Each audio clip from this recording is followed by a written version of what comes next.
Isang matagumpay na bypass operation ang isinagawa ng mga tauhan ng Iloilo Police Provincial Office, Provincial Drug Enforcement Team 1 ng katuwang ang Oton Municipal Police Station na nagresulta sa pagkakaaresto ng dalawang individual at pagkakasamsam ng humigit kumulang 200 gramo ng inihinalang shabu sa poblasyon South Oton, Iloilo City.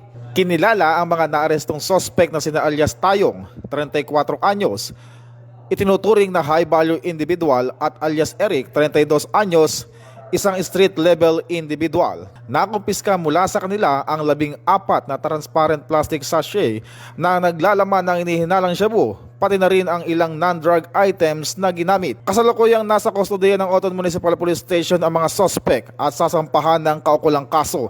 Patuloy ang pagkaparala ng kapulisan sa publiko na makipagtulungan sa mga otoridad upang tuloy masugpo ang illegal na droga sa lalawigan. Ito ang bagong PNP para sa bagong Pilipinas, serbisyong mabilis, tapat at nararamdaman.